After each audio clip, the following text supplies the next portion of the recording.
आज के क्लास में होगा वो ज्योमेट्री सर्किल का टाइप 1। Geometry circle type 1। सबसे पहले इसमें कुछ बेसिक होता है, इस बेसिक को समझना बहुत जरूरी है।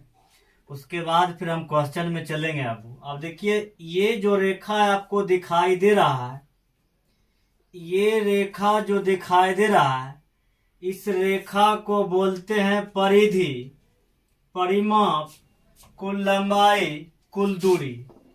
ये जो आपको रेखा दिखाई दे रहा है, इस रेखा को, यह रेखा जो पूरा दिखाई दे रहा है, इस पूरे रेखा को बोलेंगे परिधि, परिमाप, कुल लंबाई, कुल दूरी। इस रेखा को क्या बोलेंगे? परिधि।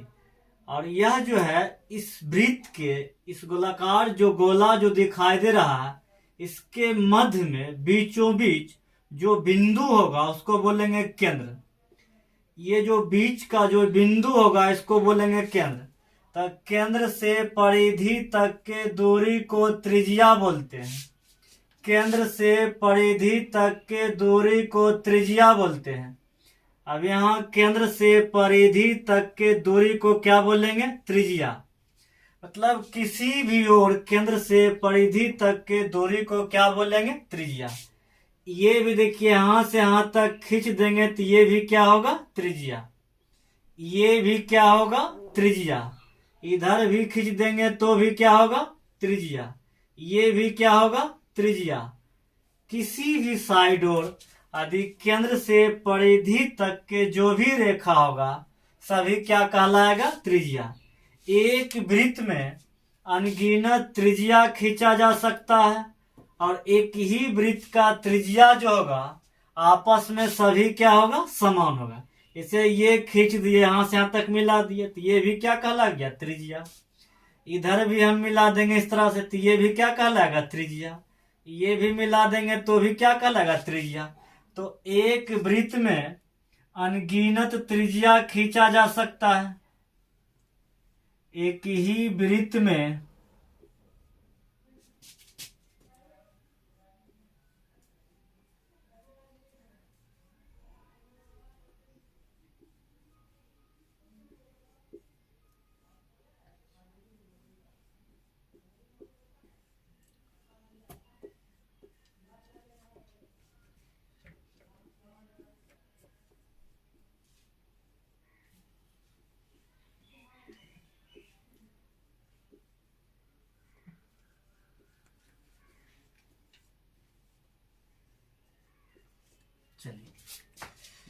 एक वृत्त में अनगिनत त्रिज्या खींचा जा सकता है, और सभी त्रिज्या की लंबाई क्या होगा? बराबर। यदि यहां से यहां तक दूरी 10 सेंटीमीटर है तो यह भी दूरी कितना होगा? 10 सेंटीमीटर। यहां से यहां तक भी दूरी कितना होगा? 10 सेंटीमीटर। ये भी दूरी कितना होगा? 10 सेंटीमीटर। यदि ये 5 सेंटीमीटर है तो सब त्रिज्या का मान कितना होगा? 5 होगा। यदि यह 20 सेंटीमीटर का होगा तो ये सब त्रिज्या क्या होगा? 20 सेंटीमीटर का।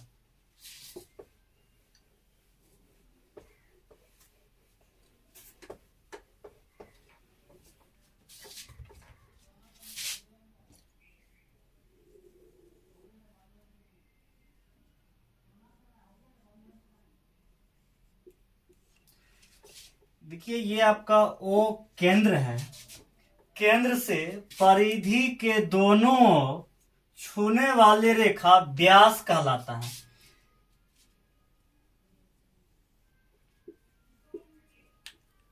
ए भी व्यास है। देखिए, यह केंद्र बिंदु ओ है, और देखिए परिधि के इधर भी छू रहा है और परिधि के उधर भी छू रहा है। यानी केंद्र बिंदु से गुजरता हुआ रेखा परिधि के दोनों ओर कोई भी रेखा छुएगा तो उसको क्या बोलेंगे? व्यास। इसको क्या बोलेंगे? व्यास।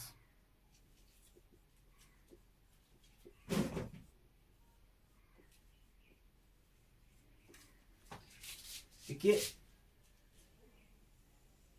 ये भी देखिए, केंद्र बिंदु से गुजरता हुआ रेखा परिधि के दोनों ओर छू रहा है, यह भी रेखा क्या कहलाएगा? व्यास। यहाँ पर भी देखिए केंद्र बिंदु से गुजरता हुआ रेखा परिधि के दोनों ओर छू रहा है, तो क्या बोलेंगे? व्यास। ये भी व्यास होगा, ये भी व्यास है, इस तरह से भी खींच देंगे तो व्यास कहलाएगा। यह भी व्यास होगा, इधर से भी रेखा खींचेंगे तो भी व्यास होगा। तो व्यास की परिभाषा है केंद्र बिंदु से गुजरता हुआ रेखा परिधि के दोनों ओर छूता है, तो क्या बोलेंगे? व्यास। तो एक वृत्त में कितना व्यास खींचा जा सकता है? तो एक वृत्त में अनगिनत व्यास खींचा जा सकता है, क्योंकि इधर से भी गुजारेंगे तो व्यास होगा, इधर से भी गुजारेंगे तो व्यास होगा, लेकिन केंद्र बिंदु से गुजरना चाहिए। अब इस तरह से हम यहाँ से यहाँ खींच देंगे तो ये व्यास नहीं कहलाएगा। जब भी गुजरना चाहिए तो इस बिंदु पर से, तभी वह क्या कहलाएगा? व्यास। तो एक वृत्त में व्यास की जो संख्या होगा कितना होगा? अनगिनत।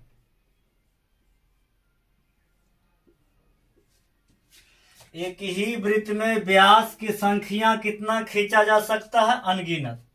ये देखिए व्यास नहीं होगा, इसलिए नहीं होगा कि ये केंद्र बिंदु से रेखा नहीं गुजरा। यदि इस रेखा को यहां से गुजार देते तब व्यास कहलाता।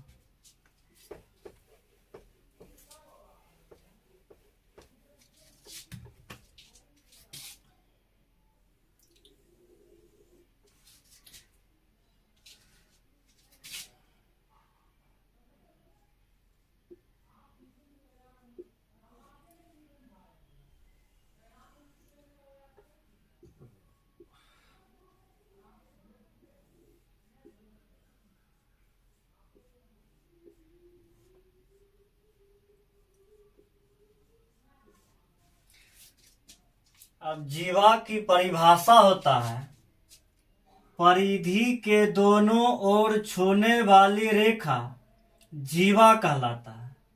परिधि के दोनों ओर छूने वाली रेखा जीवा कहलाता है। अब देखिए यह परिधि है, परिधि के दोनों ओर छू रहा है रेखा, तो यह क्या कहलाएगा? जीवा कहलाएगा। अब देखिए ये भी परिधि के दोनों ओर छुएगा रेखा, यह भी क्या कहलाएगा? जीवा। यह भी परिधि के दोनों ओर मिला देंगे तो क्या कहलाएगा? जीवा। इधर से भी परिधि के दोनों ओर मिला देंगे तो क्या कहलाएगा? जीवा। ये भी मिला देंगे तो क्या कहलाएगा? जीवा। यानी किसी भी ओर से यदि परिधि के दोनों ओर छूने वाली रेखा क्या कहलाएगा? जीवा।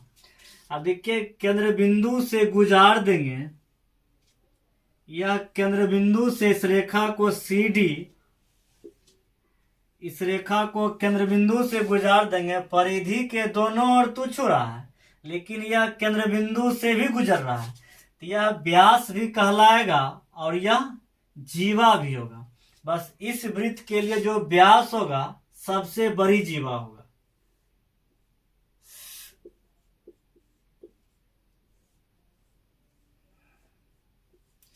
CD व्यास भी होगा और उस वृत्त के लिए सबसे बड़ी जीवा होगा। व्यास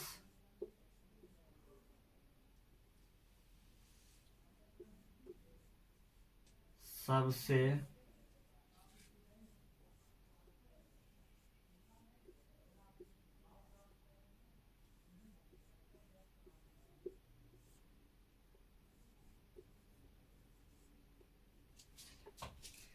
यानी व्यास जो होगा सबसे बड़ी जीवा होता है। व्यास सबसे बड़ी जीवा होता है। अब देखिए ये भी खींच देंगे, इधर से भी किधरों से खींचेंगे तो क्या लगा? व्यास। तो एक वृत्त में व्यास की संख्या कितना खींचा जा सकता है? अनगिनत। इधर से भी खींच सकते हैं व्यास। अब देखिए ये भी परिधि के दोनों ओर छुरा व्यास, ये भी क्या कहलाएगा? व्यास। ये भी क्या होगा? व्यास। इधर से भी मिला देंगे तो भी व्यास। व्यास के परिभाषा है कि परिधि के दोनों ओर छूने वाली रेखा क्या कहलाएगा? जीवा।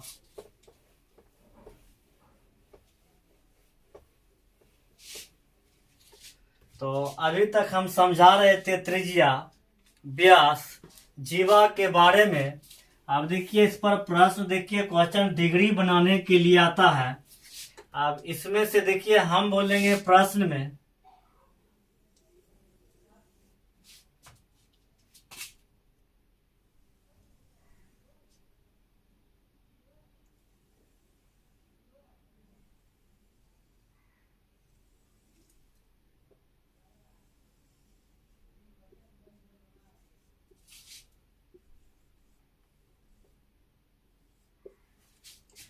अब देखिए ए भी आपका जीवा है, क्योंकि जीवा की परिभाषा है परिधि के छूने वाली रेखा जीवा कहलाएगा। ये भी देखिए जीवा है आपका, AC भी जीवा है, D भी जीवा है, A भी जीवा है, यानी परिधि के दोनों ओर छूने वाली रेखा जीवा कहलाता है। लेकिन एक ही जीवा के द्वारा एक ही तरफ परिधि पर बनने वाला कोण समान होता है। एक ही जीवा के द्वारा एक ही तरफ परिधि पर बनने वाला कोण समान होता है। अब देखिए ये जीवा है और जीवा के एक ही तरफ कोण जो है, देखिए इस जीवा के द्वारा यहाँ कोण बन रहा है और इस जीवा के द्वारा यहाँ कोण बन रहा है, तो यह कोण आपस में क्या होगा, समान होगा, बराबर होगा। यदि यह x डिग्री है तो इस कोण का मान भी कितना होगा, x डिग्री। यदि यह 20 डिग्री का होगा तो यह भी कितना होगा, 20 डिग्री का होगा। यह 50 डिग्री का होगा तो यह भी कितना होगा, 50 डिग्री का होगा। यानी इस रेखा द्वारा यहाँ से लेकर यहाँ तक में कहीं भी कोण बनेगा तो आपस में सभी कोण क्या होगा, बराबर होगा। यानी A से लेके इस तरह पर B तक में इस जीवा के द्वारा कहीं भी कोण बनेगा तो क्या होगा, बराबर होगा। अब इस जीवा के द्वारा हम इस तरह भी कोण बना देंगे, इस तरह से रेखा खींचेंगे और यहाँ मिला देंगे तो ये भी कोण क्या होगा, बराबर होगा। इस रेखा के द्वारा यहाँ भी खींचेंगे तो भी यह कोण क्या होगा, बराबर होगा।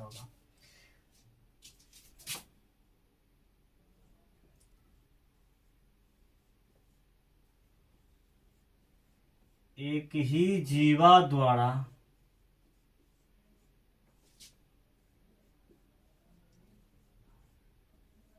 एक ही तरफ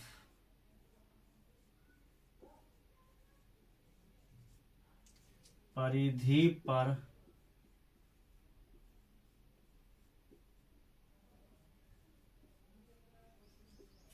बनने वाला कोण बराबर होता है।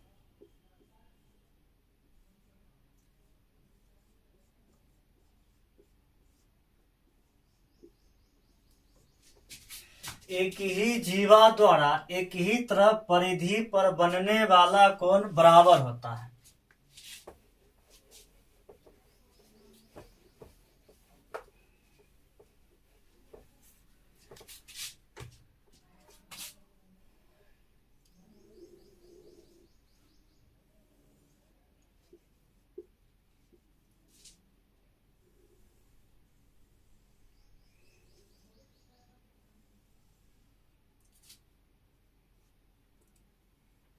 अब देखिए ये जीवा ए भी है, इस जीवा के द्वारा देखिए यहाँ कोण बन रहा है और इस जीवा के द्वारा यहाँ कोण बन रहा है। यदि इस कोण का मान 50 डिग्री होगा तो इस भी कोण का मान कितना होगा, 50 डिग्री। और एक हम यहाँ पर भी बना देंगे तो भी इस कोण का मान कितना होगा, 50 डिग्री होगा। यानी एक ही जीवा के द्वारा एक ही तरफ परिधि पर बनने वाला कोण आपस में बराबर होती है। आपस में क्या होती है, बराबर होती है।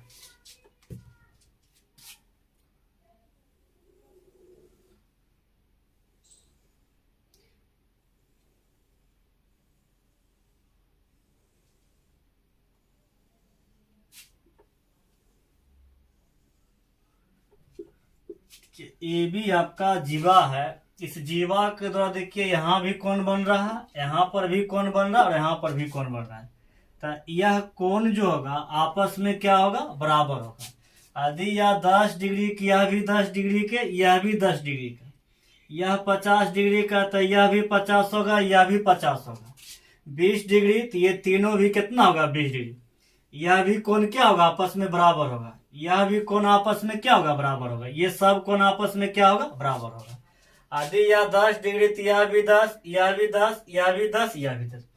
बट एक ही जीवा के द्वारा एक ही तरफ परिधि पर बनने वाला कोण बराबर होगा।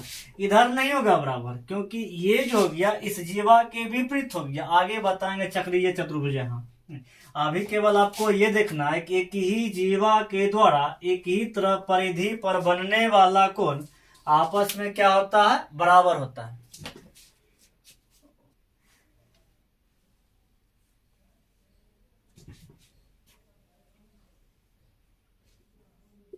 लाइट दीजिए ना।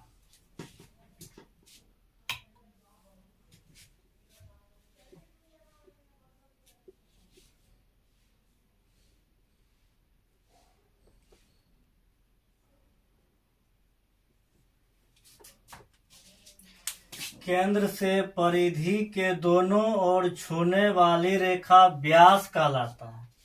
व्यास के द्वारा परिधि पर बनने वाला कोण 90 डिग्री होता है। व्यास के द्वारा परिधि पर बनने वाला कोण 90 डिग्री होता है। यह देखिए ए बी व्यास है, क्योंकि केंद्र बिंदु से गुजरता हुआ रेखा परिधि के दोनों ओर छोड़ा है, तो ए बी क्या है, व्यास है। तो व्यास के द्वारा परिधि के किसी भी तरफ बनने वाला कोण 90 डिग्री होता है। ए बी देखिए आपका व्यास है, और इस व्यास के द्वारा ये कोण कितना डिग्री का होगा, 90 डिग्री का होगा। किसी भी तरफ इधर भी बनाएगा तो भी इसका मान कितना होगा, 90 डिग्री होगा। इस व्यास के द्वारा इधर भी कोण बनेगा तो भी कितना होगा, 90 डिग्री होगा। इधर भी बनाएगा तो भी कोण कितना होगा, 90 डिग्री होगा। व्यास के द्वारा परिधि पर बनने वाला कोण 90 डिग्री होता है। यह भी देखिए आपका ए बी व्यास द्वारा इस परिधि पर कोण बनेगा, तो इस भी कोण का मान कितना होगा, 90 डिग्री होगा।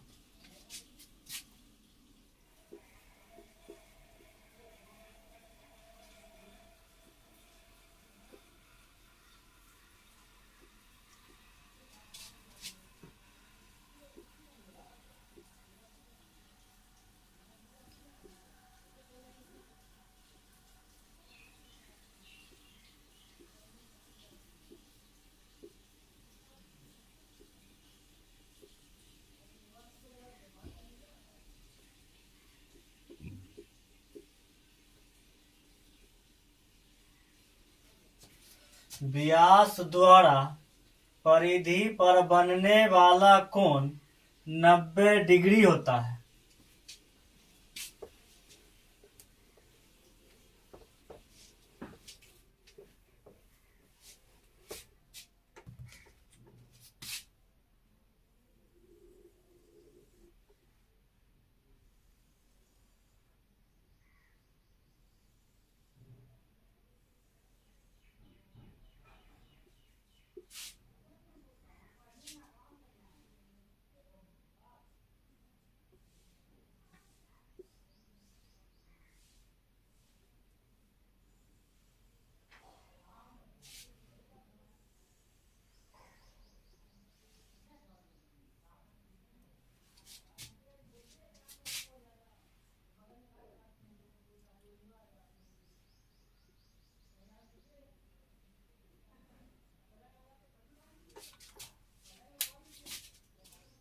देखिए ए बी आपका जीवा हो गया। एक ही जीवा के द्वारा उसी तरह परिधि पर बनने वाला कोण केंद्र बिंदु पर के आधा होगा, और परिधि पर का जो कोण होगा, केंद्र बिंदु पर जो कोण बनेगा वह दुगुना होगा। इस कोण का यह कितना होगा, 2 गुना होगा। यह 20 डिग्री होगा, तब 20 का दुगुना क्या होगा, 40। यदि यह 50 डिग्री होगा तो 50 के दुगुना क्या होगा, 100 डिग्री। यदि 40 डिग्री होगा तो 40 का दुगुना क्या होगा, 80 डिग्री। यानी एक ही जीवा के द्वारा परिधि पर बनने वाला कोण उस परिधि पर जो कोण बनेगा केंद्र बिंदु पर दुगुना होगा। केंद्र बिंदु पर कितना होगा, दुगुना होगा। इसे देखिए, ये आपका कोई वृत्त हो गया, ये ए बी जीवा है,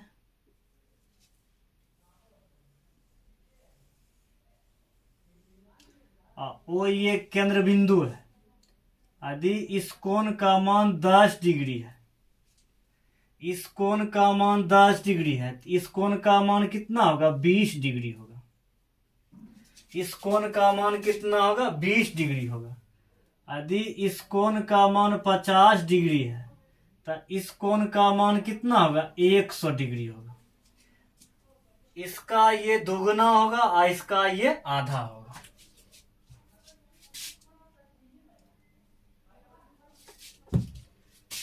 अब इस कोण का मान 20 डिग्री, तो केंद्र बिंदु पर कितना होगा? 40 डिग्री होगा। केंद्र बिंदु पर कितना होगा? 40 डिग्री होगा। परिधि पर का जो कोण होगा, केंद्र बिंदु पर बनने वाला कोण परिधि पर का कितना होता है? दोगुना होता है। यदि अब आपको केंद्र बिंदु पर ही कोण पहले से मालूम है कि इस कोण का मान जो है 80 डिग्री है, ए ओ बी का मान 80 डिग्री है, तो आपको बोलेगा कोण सी का मान कितना होगा? तो इस कोण का यह क्या होगा? आधा होगा। तो कोण सी का मान कितना होगा? 40 डिग्री होगा। कोण सी का मान कितना होगा? 40 डिग्री होगा। परिधि पर का केंद्र बिंदु दोगुना होगा और केंद्र बिंदु पर परिधि पर बनने वाला कोण आधा होगा।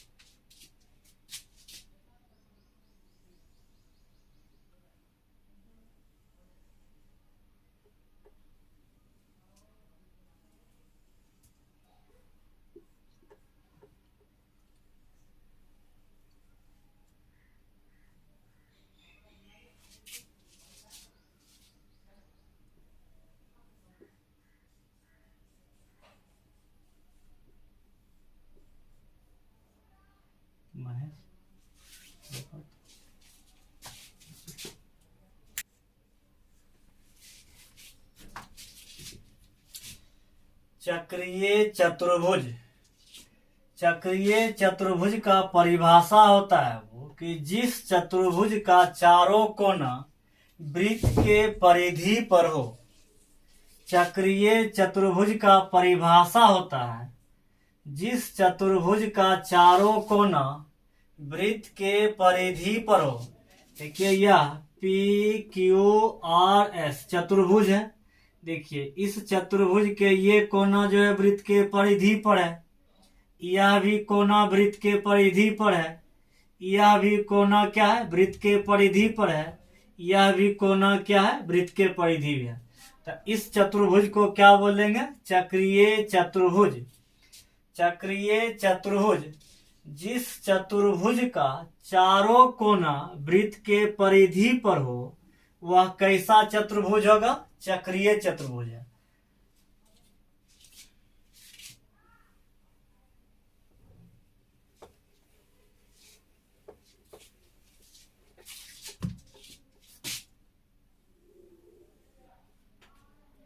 किसी भी तरह से खींच सकते हैं। ये भी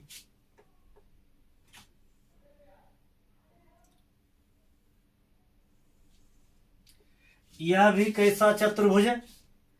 देखिए इस चतुर्भुज के ये कोना और यह कोना और ये कोना और ये कोना, चारों कोना जो है वृत्त के परिधि पर है ना, तो यह कैसा चतुर्भुज होगा? चक्रीय चतुर्भुज। जिस चतुर्भुज का चारों कोना वृत्त के परिधि पर हो वह चक्रीय चतुर्भुज कहलाता है। अब देखिए यदि हम इस तरह से खींच देंगे तो ये देखिए सी जो है यह कोना वृत्त के परिधि पर नहीं है। ये कोना, ये कोना, ये कोना वृत्त के परिधि पर तो है, लेकिन यह कोना सी जो है वृत्त के परिधि पर नहीं है। तो यह जो चतुर्भुज होगा यह चक्रीय चतुर्भुज नहीं कहलाता है। यह चक्रीय चतुर्भुज नहीं होगा।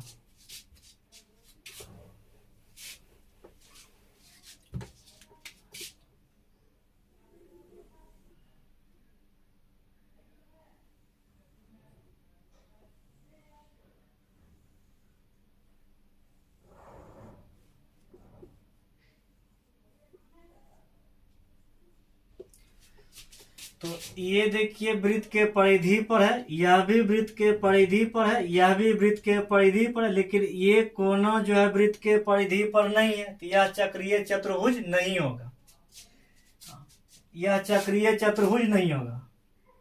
हाँ, इस तरह से आपको रहता है, इस तरह से फिगर ये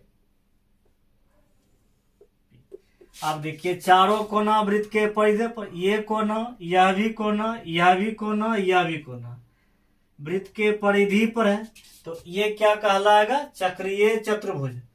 जब चक्रीय चतुर्भुज होगा तो आमने सामने कोनों का योग 180 डिग्री होगा। यदि वह चक्रीय चतुर्भुज होगा तो आमने सामने कोनों का योग 180 डिग्री होगा। ये दोनों कोण का योग कितना होगा? 180 डिग्री।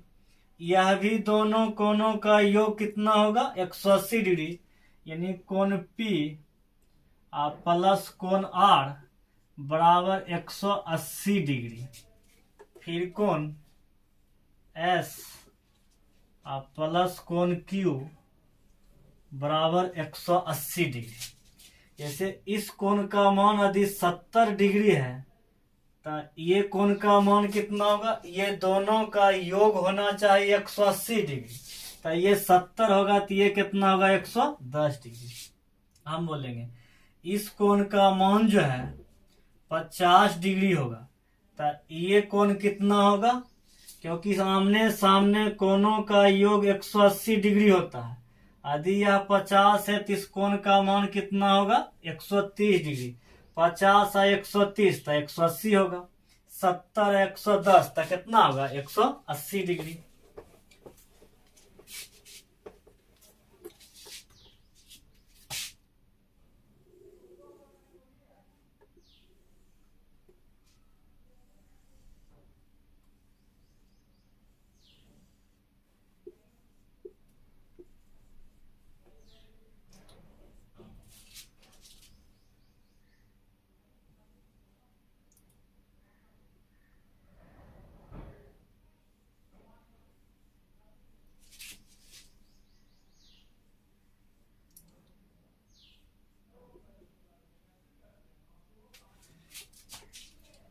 अब देखिए सवाल में इस कोण का मान दिया गया और ये कोण आपको पूछ रहा है, BCD यानी जो बीच में रहता है उस कोण का मान निकालना होता है। यानी कोण जो है आपको C का मान निकालना है। तो देखिए इस चतुर्भुज के चारों कोना, यह कोना और ये भी कोना, ये भी कोना, ये भी कोना वृत्त के परिधि पर है, तो यह कैसा चतुर्भुज है? चक्रीय चतुर्भुज है। तो चक्रीय चतुर्भुज में आमने सामने कोनों का योग 180 डिग्री होता है। यदि यह 60 डिग्री है तो कोण C का मान कितना होगा? 120 डिग्री, क्योंकि 60 और 120 तो 180 डिग्री। तो इस कोण का मान कितना होगा? 120 डिग्री, क्योंकि 120 और 60 तो 180 डिग्री होगा। तो कोण BCD का मान कितना होगा? 120 degree.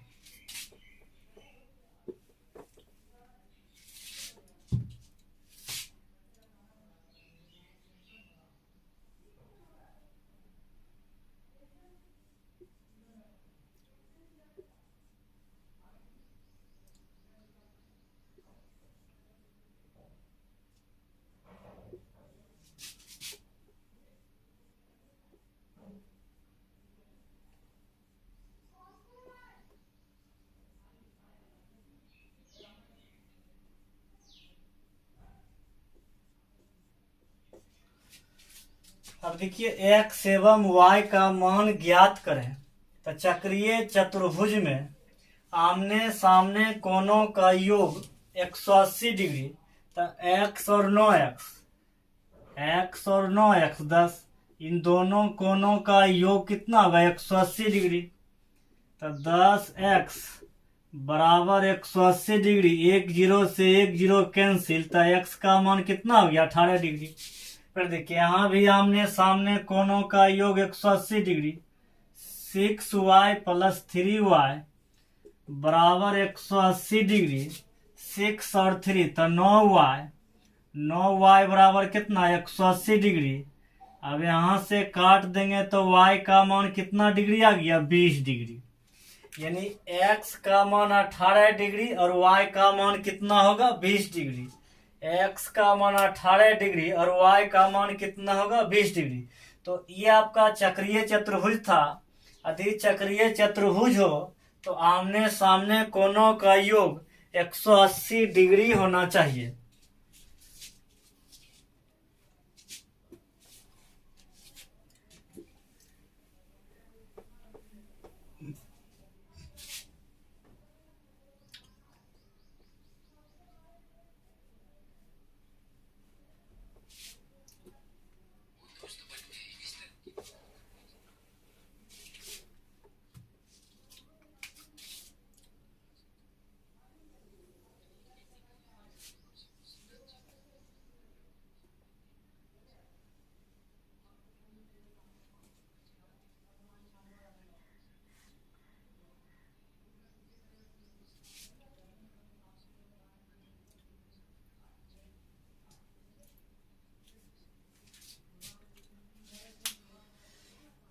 A B C D यह एक चक्रीय चतुर्भुज है।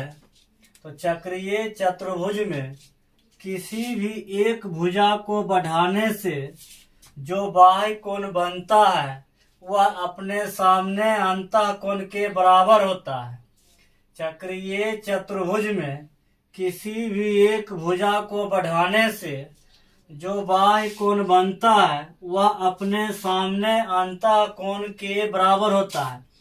जैसे में देखिए ए बी सी को हम आगे बढ़ा देंगे तब जितना इस कोण का मान होगा उतना ही इस कोण का मान होगा।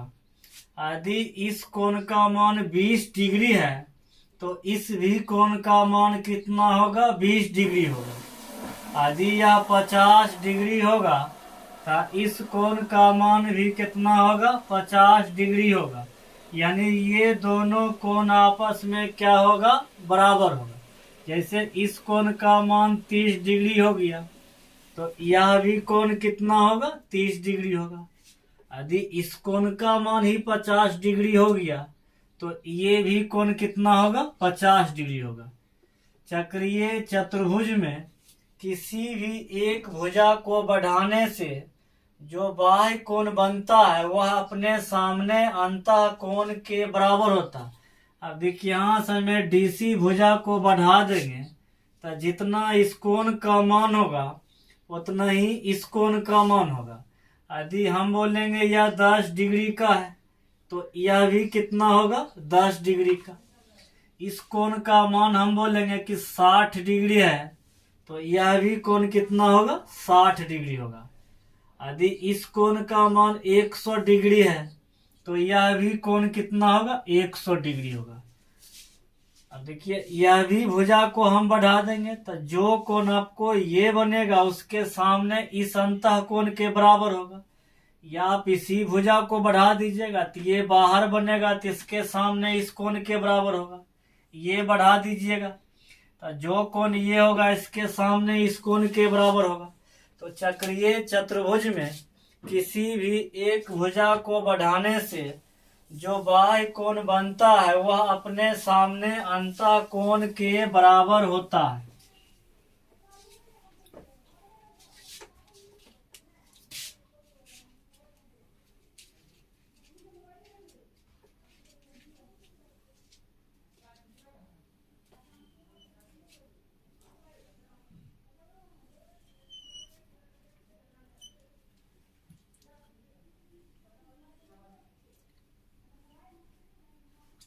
और देखिए पी क्यू के आप टी तक बढ़ा दिए हैं तो जितना इस कोण का मान होगा उतना ही इस कोण का मान होगा। यदि यह 50 डिग्री का है तो ये भी कोण कितना होगा, 50 डिग्री होगा। तो आपको याद रखना है वो कि चक्रीय चतुर्भुज में किसी भी एक भुजा को बढ़ाने से जो बाह्य कोण बनता है वह अपने सामने अंतः कोण के बराबर होता है। वह अपने अंतः कोण के बराबर होता है।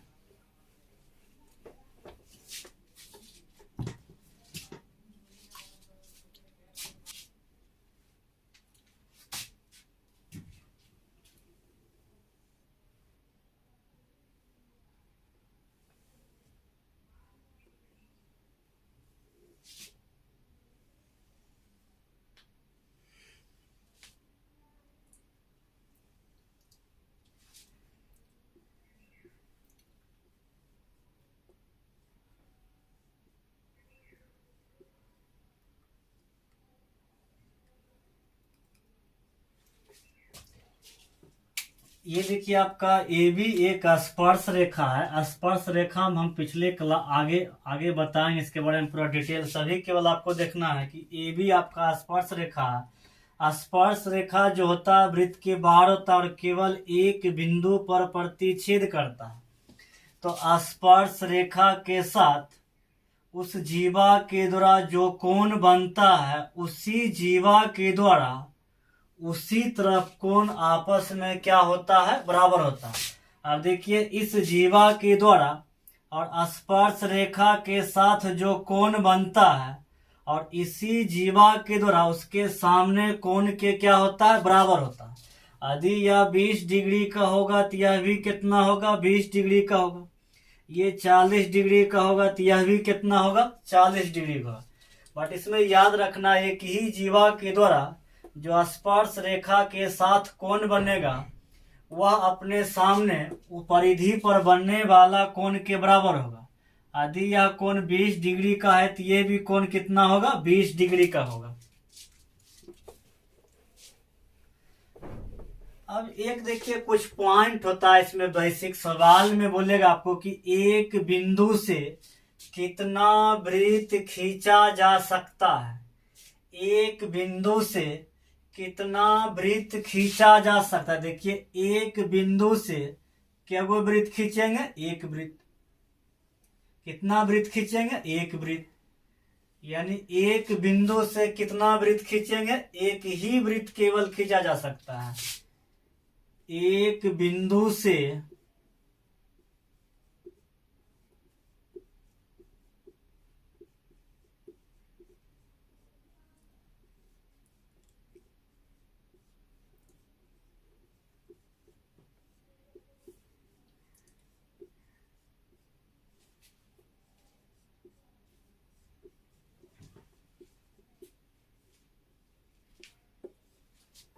यानी एक बिंदु से कितना वृत्त खींचा जा सकता है, तो एक ही वृत्त खींचा जा सकता है।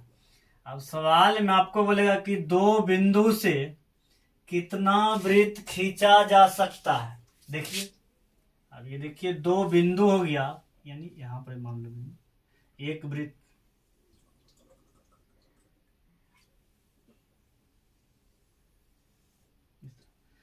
तो दो बिंदु से भी कितना वृत्त हम खींच सकते हैं, एक ही दो बिंदु से भी हम कितना वृत्त खींच सकते हैं, एक ही वृत्त खींच सकते हैं। दो बिंदु से भी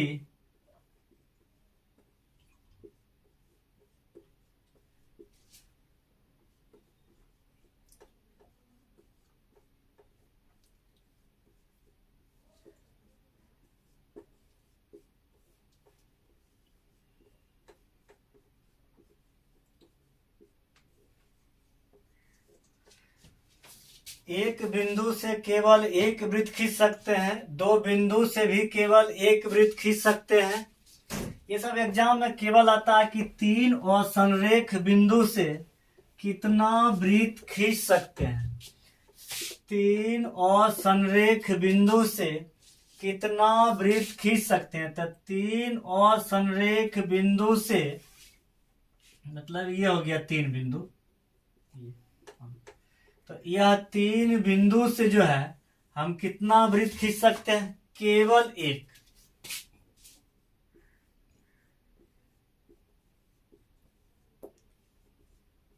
तीन बिंदु से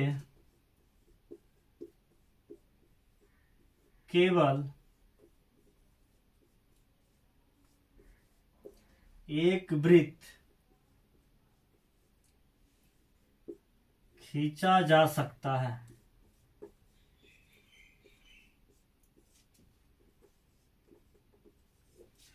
तीन बिंदु से केवल एक वृत्त खींचा जा सकता है।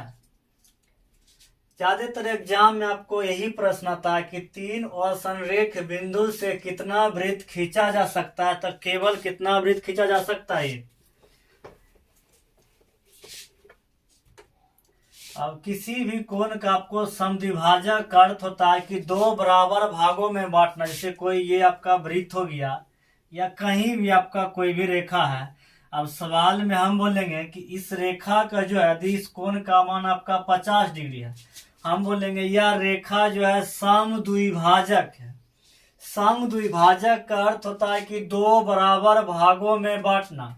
यदि यह पूरा कोण 50 है तो ये हो जाएगा 25-25, 100 रहेगा तो हो जाएगा 50-50। समद्विभाजक का अर्थ होता है कि उस कोण को दो बराबर भागों में बांटना। तो ये ज्योमेट्री सर्किल का टाइप 1 का थ्योरी था। अब जो इसका बुक का क्वेश्चन हम अगले क्लास में करेंगे, इसको थोड़ा सा इस थ्योरी को बढ़िया से देख लीजिएगा।